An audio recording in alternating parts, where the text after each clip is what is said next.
Hello everyone, welcome to another video. My name is Thijs, I'm the technical evangelist at Varnish software, and today I'll explain how you can use Varnish Enterprise to accelerate artifact management tools such as Artifactory. Artifact management is the concept of managing the output of your software development process. Those could be any type of executable you create, or component, or library. But also, to develop and to deliver and to test software, you need a whole lot of external dependencies, and these third-party dependencies can also be considered artifacts. So those could be Docker images if you're running services and containers, even the ones you develop yourself or the ones you pull in from the Docker Hub or other third-party registries. For development of your software, you probably rely on libraries.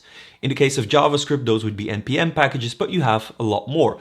Go packages, PyPy packages for Python, Cargo packages for Rust, Composer packages for PHP, Gems for Ruby, and the list goes on and on and on. The same applies to configuration management and orchestration packages. If you're using Chef, Puppet, or Helm in the case of Kubernetes containers, then there's packages for that as well that equally qualify as artifacts. And in general, any type of file that you need to develop, to test, and to deliver your software are artifacts. And in the artifact management world, Artifactory by a company called JFrog is a well-known tool. And a lot of our clients use it at large scale and need our help to accelerate it and to improve efficiency. And today in this video, I'm going to talk you through that. So here's the agenda of what we're going to cover today. I'm going to start off by explaining why artifact management tools matter in the software world. And then I'm going to give you a very quick tutorial on how to operate Artifactory, just to give you some context. Next up, I'm going to be joined by my colleague Sasha, who's going to explain the challenges that our clients experience and how we can tackle them. In the next part, I'll explain you why Varnish, from a more internal and feature point of view, is the right tool for the job. Then I'm going to be joined by my colleague Alve, who's going to explain how we tweaked the VCL configuration of Varnish to meet the exact needs of Artifactory and to dramatically increase its performance. And in the end, to wrap it up, I'm going to be joined by my colleague Elise, who's going to talk us through some success stories. So that's what we're going to cover today. Let's start at the beginning. Why do artifact management tools matter? In a world where CI/CD systems are used to build software or to orchestrate systems, having a dedicated tool to store build artifacts is key. And while most CI/CD systems have some notion or some concept of storage for build artifacts, a dedicated tool like JFrog Artifactory can offer a complete solution for housing and managing these dependencies. They do it in a way that is native to the respective technologies, both in terms of consumption and in terms of packaging. Let me give you a couple of examples. If you're using Docker containers, you can host Docker images on Artifactory, and Artifactory will expose itself as a native Docker registry, allowing you to use any Docker client to push images back to Artifactory and to pull them in locally. Similar story for NPM packages, similar story for Go packages. The options are endless, and there's dozens of package types that Artifactory supports. Artifactory clients also appreciate the lifecycle management, the enhanced security, the customizable metadata, and the DevOps automation features that the product offers. By storing all these assets, these built artifacts in one place, you eliminate the need to fetch external dependencies from a variety of sources, making the entire process a lot more resilient in case of failure and improving efficiency and performance both in terms of delivery and in terms of development by having these resources close. And while it's not my intention to do a complete rundown of the features of Artifactory, it does make sense to highlight its core feature, and that is repositories. A repository is a place in Artifactory that stores one specific type of artifacts.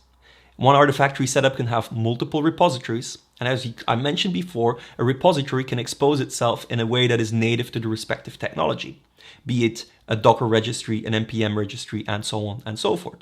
So let's focus on that Docker example and create a Docker repository in Artifactory. This is it. This is what Artifactory looks like. I have a trial license on their SaaS platform, and I'm already in the graphical user interface, ready to go at the repositories menu item. I'm going to click Create a Repository and go for a pre-built setup, which is a best practice apparently. Here's the overview of packages that it supports.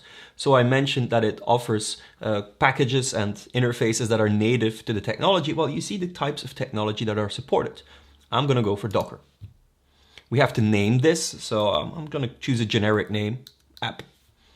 And what you see is that it will create a local repository called app.docker-local. It will create a remote version of that called app.docker-remote, which proxies the official Docker registry. And there's a virtual overlay to make things easier. So when I click create, we're done and it's set up. You have the endpoint to the repository, but I'm going to click continue. And I can choose between setting this up in a CI tool or in a Docker client. While I'm going to go for Docker client, I'm going to quickly show you the overview of CI tools that are supported. So you can see GitHub Actions, Circle CI, GitLab, and a whole range of other well-known CI/CD tools. There's also this option for other CI in case whatever you're using is not supported. But as mentioned, I'm not going to use this. I'm going to select Docker client. And it provides me this really interesting interface. With the direct Docker logging command, I need to access this registry from my local system. So let's click the copy button and do that. So I'm going to switch to my terminal, paste the command right there, and it asks me to log in. When I switch back, I can immediately generate the token that I need. It's protected by a password, but here it is. It automatically gets generated. I copy the token, I paste it, and we're logged in. There we go, login succeeded. And the interface knows this. It sees it, it's interactive. And then in the next step, it's gonna present this dummy image that we can use to test the functionality. And we're gonna entertain this idea and gonna do that. So I'm gonna copy that command, which will pull in from our app Docker virtual overlay, a hello world image. We're pulling it in and it's there. And it even provides some what's next information. Next step, we can perform a Docker tag, which we'll do. So we're going to tag the resource. There we go. And now we have a hello world version 1.0.0, which you can push back to Artifactory. Again, the command we need. Paste it. There we go. It's pushing it to Artifactory. And we're done. And that's it. There's nothing more to it. And when we finalize these, I would call them dummy steps. They're there to showcase the features. In the end, you see all the files, all the artifacts, the little files that are generated, but that are presented under form of a Docker image. So when I go to packages, besides the ones that were provided in my trial license, we have this Hello World package that is offered in a 1.0.0 version. You saw me create a repository, you saw me pull in the Hello World image, you saw me perform changes locally and push them back to Artifactory. But where did the Hello World image come from? And to answer that question, I need to show you what the pre-built setup does behind the scenes. So we start off with a virtual repository called app.docker, which is nothing more than a virtual overlay on top of the local and the remote repository. Each has their own role.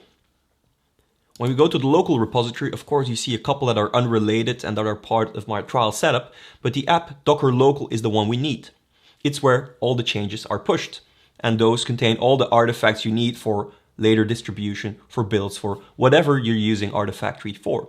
But Hello World was not in there initially, nor was it in the remote one called app Docker remote. However, this app Docker remote, as you can see in the URL column, is connected to the Docker registry, the Docker hub. And when we pull in Hello World, then it connects to the Docker hub, pulls in Hello World, stores it in the remote repository. By performing that tagging, we perform changes. Remote repositories do not allow changes, but the virtual overlay handled that for us and pushes these changes to the local repository. So if we look at all the artifacts and we look at app Docker local and check the file system, here's the Hello World image. You can see the 1.0.0 tag. So these files are actually here. When we go to the remote one and open up the files there in library, you can see Hello World, but latest. So the general untouched version of Hello World that we pulled in from the Docker hub lives in the remote one, and the changes that we performed live in the local. And a similar workflow can be used for all the other package types, whether you're orchestrating a Kubernetes cluster using Helm charts or you're creating NPM packages, it doesn't matter. Because all these interfaces that are application specific are nothing more than an overlay on top of an underlying API. Even if you're using technology that is not supported in this list, you can still go for a generic repository, which we'll do. We give it a name. I'm going to call it app. And since it has no equivalent externally, there's no need for a remote repository. We'll just create app generic local. We go ahead and create it. And then when we take it to the next step, we can actually generate a token again. And that token allows us to authenticate with the API. That API is available here. So if you click the deploy button, you see a command that is ready to use.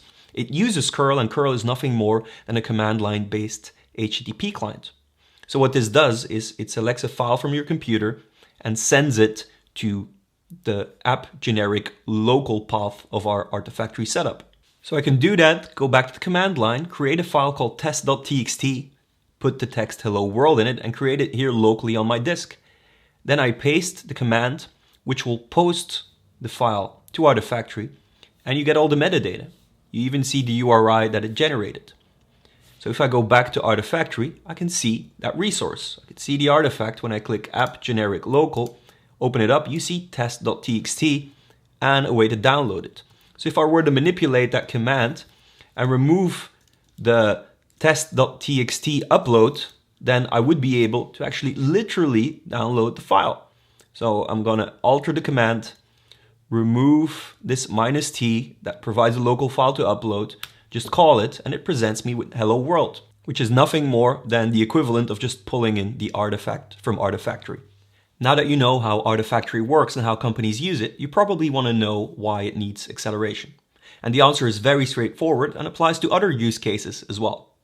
Improving performance at scale, resilience when systems are put under pressure, reducing network latency, having improved efficiency as an end result, and of course, reducing cost. It's always about the money, of course. JFrog offers Artifactory in two models: a SaaS model hosted in the cloud and a on-prem self-hosted model. We have no reason to believe that there are any inherent performance issues tied to any of the use cases. However, depending on the size of the company, the scale at which you operate, and your use case, there could be a need for acceleration. And to explore this topic even further, I'd like to bring in my colleague Sasha, who is a solutions engineer with us at Varnish Software. Hi Sasha, thanks for joining me. Could you explain some of the scalability challenges that our clients and partners who use Artifactory are facing these days? Yeah, sure, Thijs. So working with some of our clients on their artifact management platforms, most are Fortune 500 companies, by the way, we notice serious performance issues at certain scale, right? For security and privacy reasons, some of them use local installations, so they self-hosted the whole environment, and they typically have to manage a lot of services, right? So they have the CI/CD pipelines, they scrap data from here and there, and they have a lot of developers, and those developers typically are not sitting in the same room, right? Globally, they're distributed, and it means every deployment, every container, every dependency builds a trigger and fetches some assets from the Artifactory and tries to build them together at one place. And some of them are multiple gigabytes in size. Some of them are a large collection of smaller size. So it really depends on the scale or the application. What kind of symptoms are we talking about? Are we talking slowdown, outage? What is it? What are they experiencing in terms of symptoms? In most cases, it's increased latency when you push files into this Artifactory or pulling data from the Artifactory. And then this dramatically reduces the efficiency of some development pipelines, right? So if you want to build maybe a test environment based on your application, this is okay maybe to wait some seconds or some minutes, but if you need to do this in production, you really need to have it now, right? You want to close something, you want to solve an issue, and then you need to have a fast deployment for your product or your application. Yeah. So I think it's important to mention here that us talking about performance and latency issues with Artifactory, we're not trying to criticize JFrog here. And we have no reason to believe there are inherent performance issues tied to the Artifactory product. We work, however, with a set of clients that operate at such a scale under certain circumstances that could crash any type of system. So again, not criticizing JFrog here, right, Sasha? Yeah, exactly. And it's not only about Artifactory. This is just an example, right? Yes. But any type of software platform can slow down at certain scale, right? So if you have put enough pressure on a system, it might go down sometimes, right? There's one client I have in my mind. They're a research company. They're a partner of us, and based on a client request, they spawn a large set of compute power. Right, they need performance. They need a lot of compute. So a lot means thousands of servers could be deployed initially, and all of those servers are fetching the app or building the application. They need the application to run exactly those researches. If you do this, you can imagine you're hammering Artifactory in this case, right? You're fetching from a lot of compute instances at the same time, one server or multiple servers behind a load balancer in this case, right? And you're just hammering all of those instances.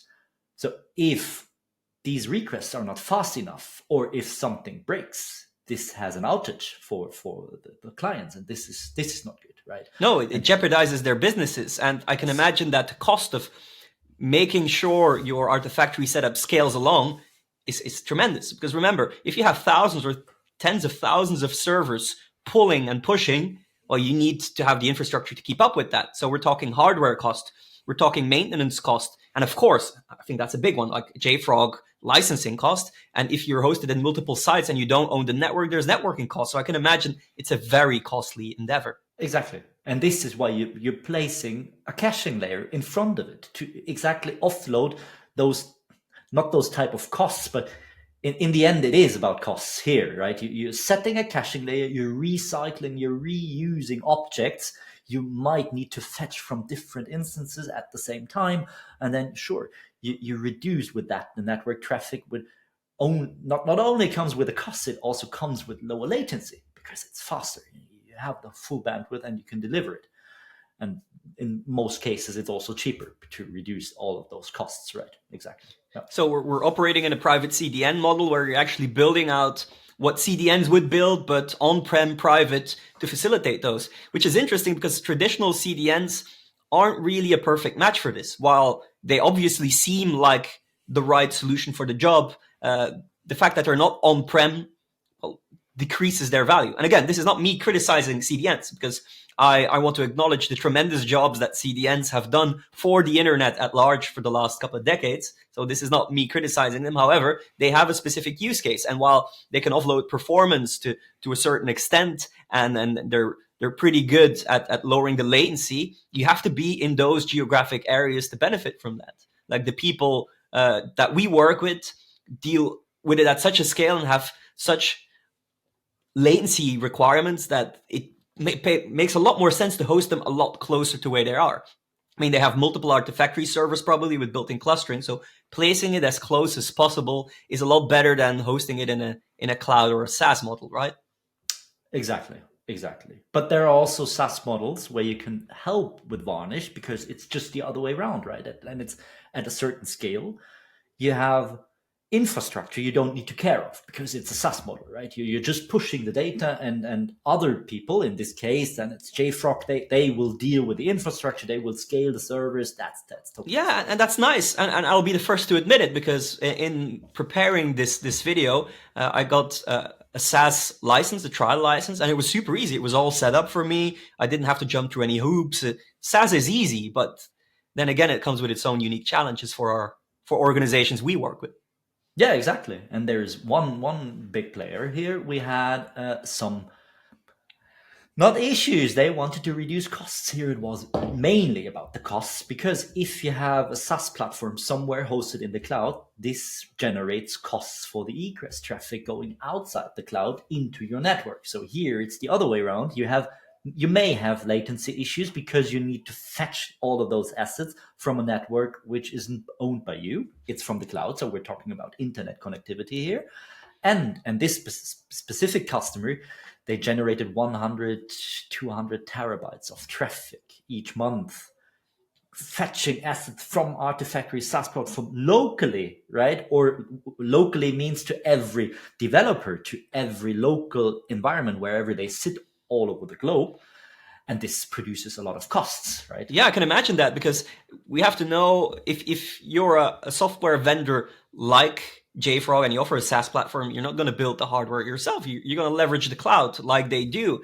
And the cloud isn't free of cost either, right? You have the infrastructure cost that is built, probably JFrog probably built a licensing model around that to make that scale as well. And then, as you've mentioned, the egress charges. And again, CDNs aren't the answer to that question.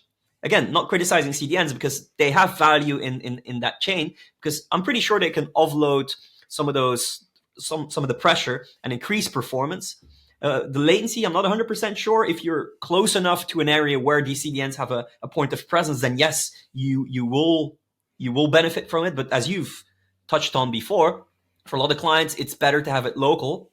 And then again, even if they offload all of the egress charges from the cloud, well, they'll bill them directly to you because that's their business model. So while it does seem like I'm a bit harsh for CDNs, I just want to position that there's a thing called public CDNs, cloud-based, SaaS-based CDNs, and you have private CDN. And we as a software vendor allow you to build that out. And if you look at the reports, we can look at the reports because they're internal, but I just wanted to paraphrase that for our audience here. Is we read that for that specific client who happens to be a major player, a global player in site building platforms, they had a 20% reduction of costs by putting our software into their organization, ensuring that all that network traffic was offloaded. And there's probably some licensing cost involved as well. But the interesting part, while this was very much a cost reduction exercise, I also saw a stat that they benefited from a 25% performance increase initially as a side effect, but I'm pretty sure they appreciated that performance gain as well. Yeah, sure they did. Because developers suddenly saw they were happy with the performance before, but now it's faster. And it's always the same thing. If you have something working faster, you can deploy faster. You're not waiting for Jenkins, CI/CD pipelines and stuff like this. Every developer knows this. Okay, now I need to wait, not drinking coffee, but you have time to wait now till the application has been built, and they reduce this. And suddenly you had a deployment. It took 2 minutes before, and now it's less than 30 seconds. And this is something you love as a developer, and it's good to have it also as a local cache if something happens with your internet connectivity because you're not able to deploy. Now exactly. You're able to deploy.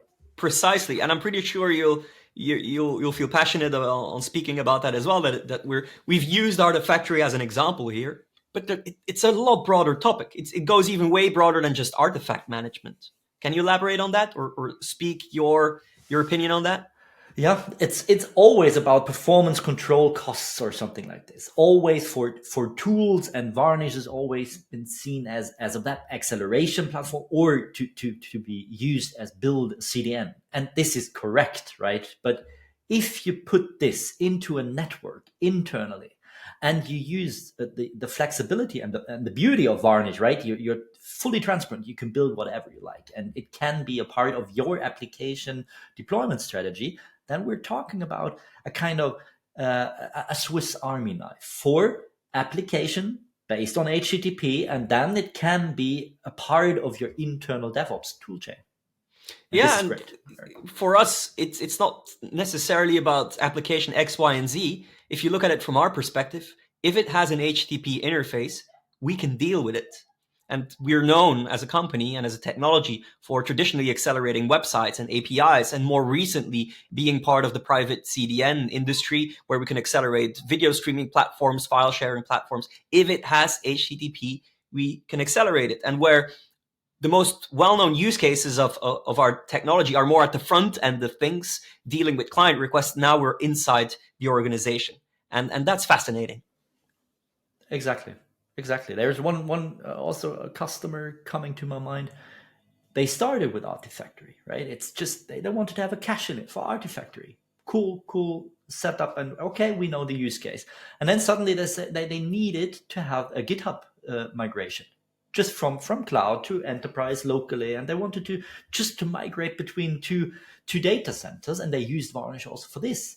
Because in the end, for us, it's HTTP traffic coming from a backend going to a client. And that's easy to implement if you can deal and leverage with different backends based on HTTP layer. And then it's for different tools. And this is the transparency you talked about. Yeah, exactly. Yeah, and that's a really interesting conclusion. I will leave it at that, is that companies like that actually build a private CDN, not specifically at the front end to deliver the files and the content they have, but just to improve their internal workflow when it comes to application acceleration. So that's wonderful. So thank you for your time, Sasha.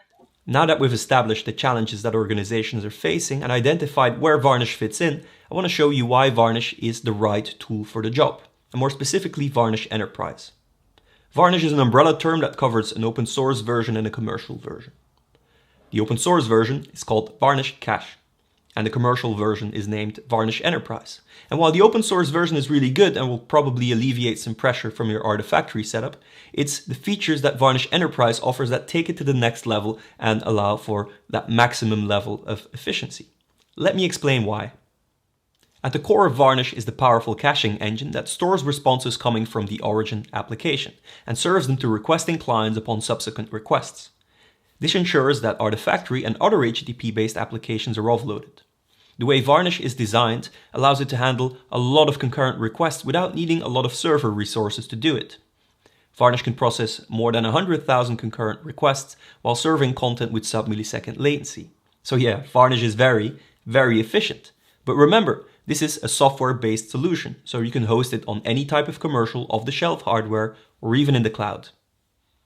Thanks to native TLS support in Varnish Enterprise and the performance tuning we have done in collaboration with Intel, Varnish Enterprise can securely handle 1.3 terabits per second of throughput on a single machine. And even if a large number of concurrent requests are hitting an uncached or expired object, the impact will be minimal on the origin application. Because of Varnish's native request coalescing feature, Varnish will identify requests for the same uncached resource and will merge them into a single backend fetch. Although storing cached objects in memory gets you a long way, for a use case like artifact caching, you could really use some kind of disk-based caching storage to manage all those artifacts. By default, the open source version of Varnish stores cached objects in memory. While it's fast, in terms of size, you're restricted to the memory that you have in your server. And yes, there is an open source file storage engine, but it's not recommended. It's not up for the task because it doesn't scale that well, it doesn't offer disk persistence, and it's very sensitive to disk fragmentation. That's the reason why we developed a massive storage engine, MSE. It's a Varnish Enterprise only feature that offers a best of both world experience with the speed of memory and the reliability and the size of the disk. MSE is built for performance and scalability and doesn't store individual objects as files on the disk. Instead, we have pre-allocated large files that take in nearly the entire disk and eliminates any kind of risk for disk fragmentation. Inside those pre-allocated large files, we apply streaming and file system-like behavior for maximum efficiency. So an operating system no longer has to open and close all these files for individual objects. There's no expensive disk seeks, there's no iterating through large directories, and there's no managing large quantities of file descriptors which could potentially overwhelm the system. We even overrided the page caching mechanism of the operating system's kernel and implemented it in MSE to ensure that the objects that we need are in memory and we're not at the mercy of the operating system.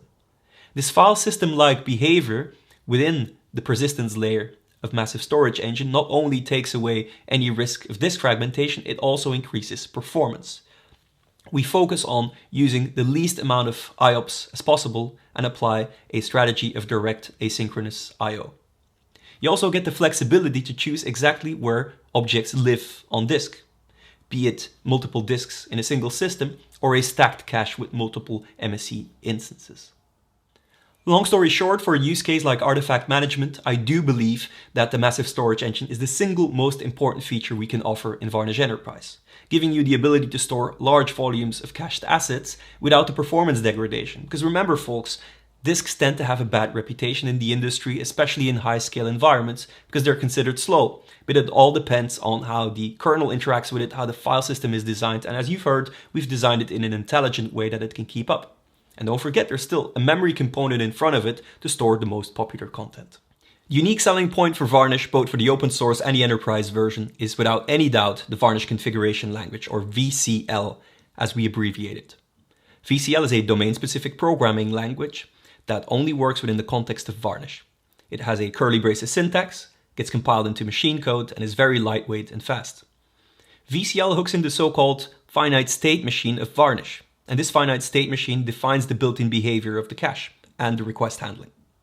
By programmatically hooking into the individual states using VCL, you can override that behavior. And some of its capabilities include introspection of requests and responses, modifying request and response headers and bodies, rerouting requests, connecting to backends, controlling every aspect of the caching logic, and making additional decisions on the edge, which qualifies Varnish as an edge compute platform as well. Here's some basic VCL code in which we define a backend called default, with a host and a port, referring to the servers that we're offloading. This will be used by Varnish to connect to the servers in case there's a cache miss. We also defined a VCL receive subroutine, allowing us to override the built-in behavior of the VCL receive state in the finite state machine. We're providing logic to check whether the URL is /admin or a subordinate resource of /admin. In that case, we know it's uncacheable and we bypass the cache. Under all other circumstances, we're stripping off the cookies to improve cacheability and continue with the execution of the default behavior.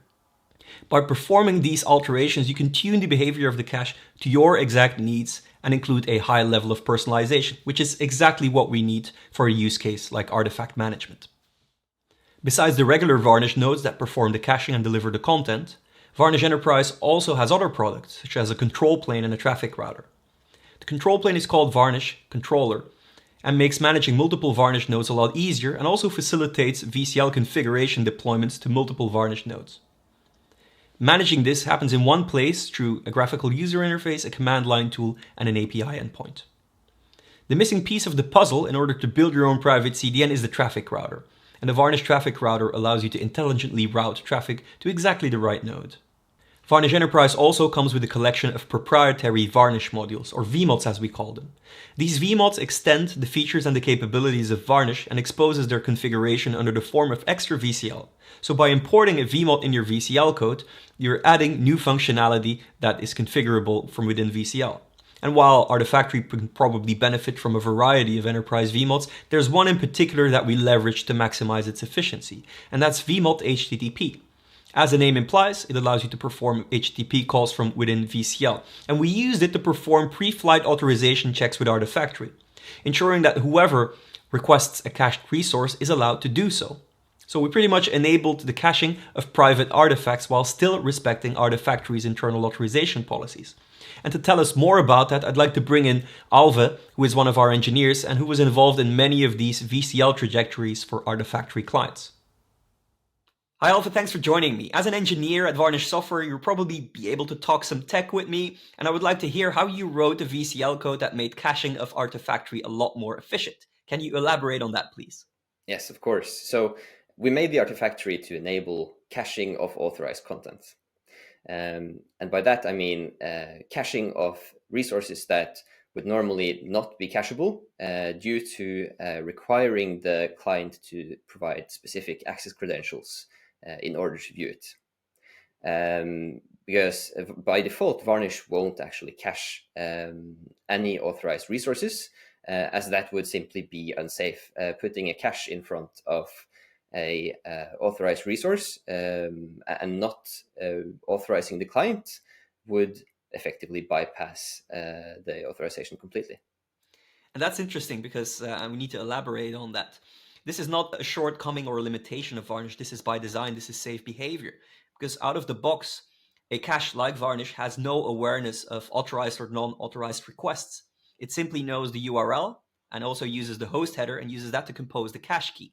So as caching happens on a first come, first served basis, a very private response that is for your eyes only would end up being stored in the cache and served to multiple people.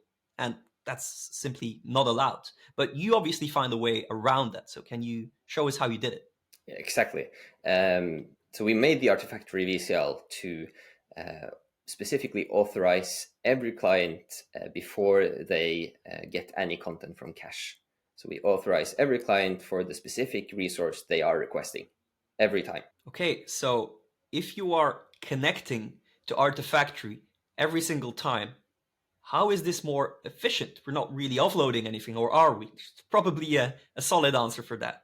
Yes. So we used the Varnish Enterprise VMod HTTP to essentially spawn a head request that we sent to Artifactory asking whether or not the client is allowed to view the resource. So we don't use any proprietary APIs. We simply send a head request to Artifactory, and Artifactory responds back with a 200 OK if the client can view the resource, or probably a 503 or a 403 if it's not allowed. That head request is to Varnish like any other HTTP request, which means that we can cache it. So we can actually cache authorizations of specific clients for specific resources. And if the same client accesses a given resource several times, we don't need to do any round trips to Artifactory at all. Okay, and that's where the performance comes from. Because what you're pretty much doing is sending the authorization through Varnish, making Varnish connect to Artifactory in a very lightweight manner. It's a head request. There's no payload returning. And then if the status code is 200, you know you're authorized, and you store that decision. So that means although every single request for an artifact will do that authorization or that authentication, it will just be served from the cache. But as mentioned earlier, because by default, when we create the caching hash, we have no awareness of the authorization header. How did you pull that part off? Yes. So the way we did it was when we get the head request, we actually make the authorization header part of the cache key in VCL hash. And that means that each tiny authorization object in Varnish will get a unique key, even though they're for the same resource. But the resource itself, that big object or artifact that we're caching from Artifactory, that's cached only once and can be sent to any number of clients simultaneously. Okay, and that is the secret sauce. Okay, great. So what about revoking access? So if we make that hash part of the cache, and we can store those tiny authorization requests and responses that come from that, if a user loses its access, how do we revoke that? That's a great question. So since these authorization objects are just cached objects, we can use all the invalidation tools that you already know and love to immediately and efficiently revoke access to specific users or groups of users or all users for given resources.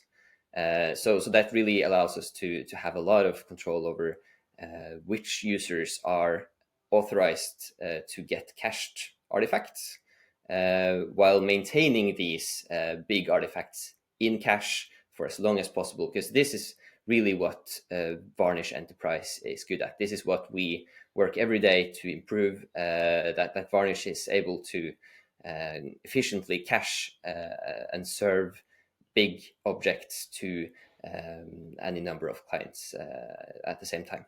And there's a lot of enterprise features that help with that. And I went over them. I covered them earlier in the video. We're talking about massive storage engine to store all that, maybe even petabytes worth of data.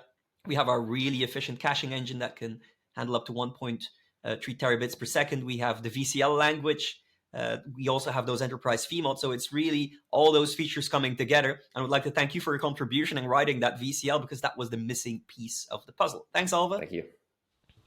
That was really interesting to see, and it showed us in very practical terms how we can make tailor-made optimizations using VCL, our built-in programming language.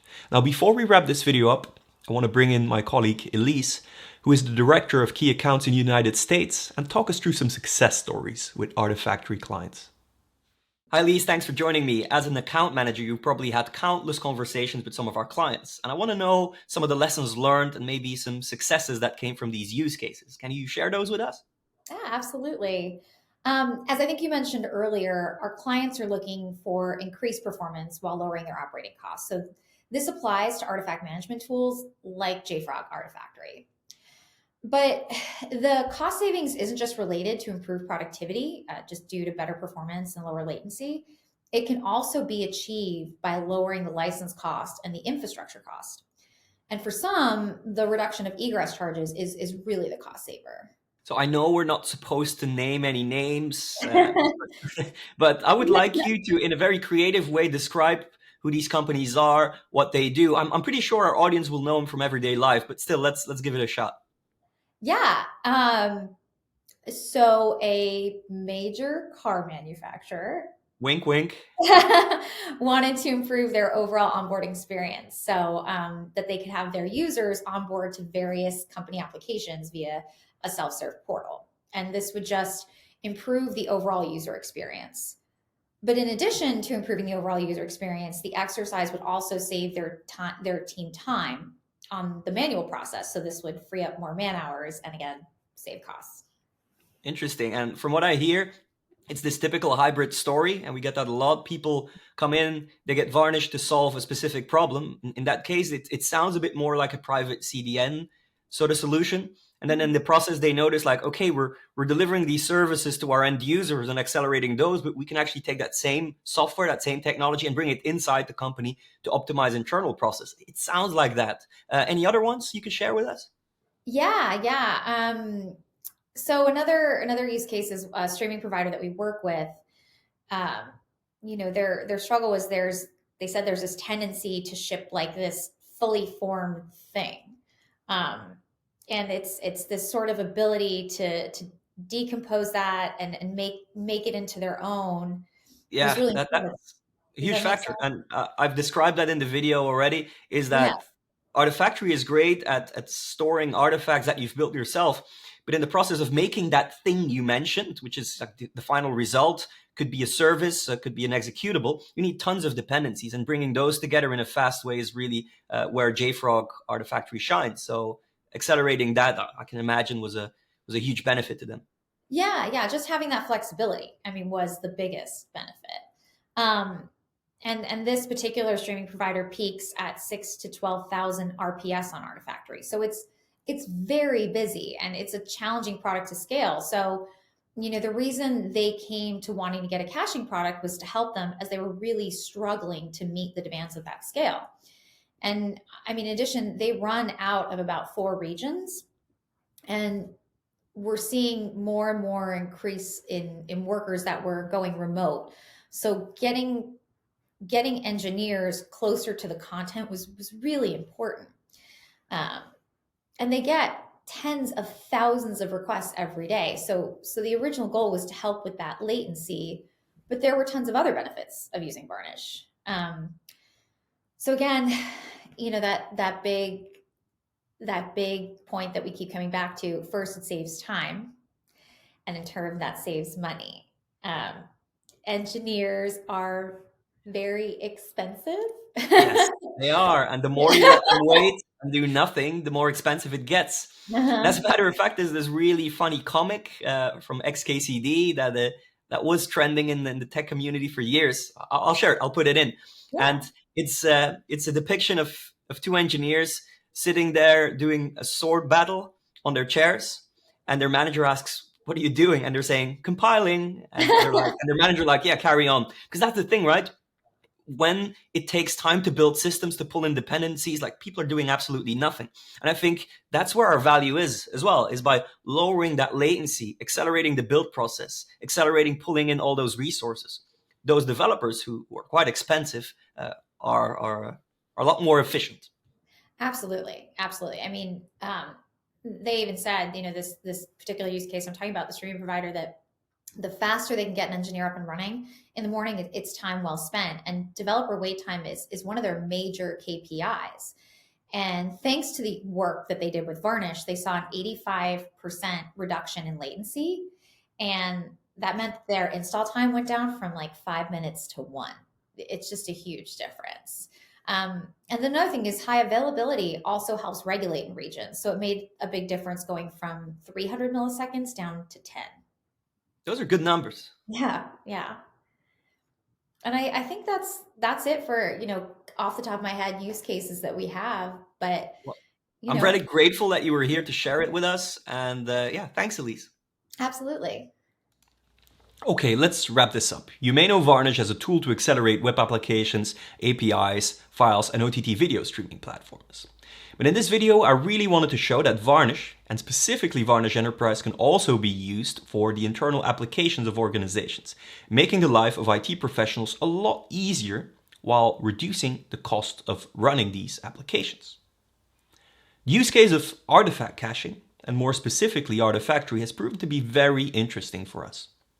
But as mentioned before, any other HTTP-based service or application can also be accelerated using our technology.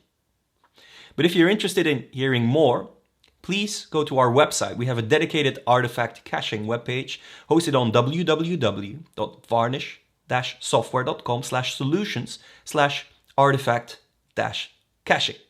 And if you have any more questions about this use case or other acceleration questions, please use the chat functionality on our website, which is the easiest way to get in touch with us.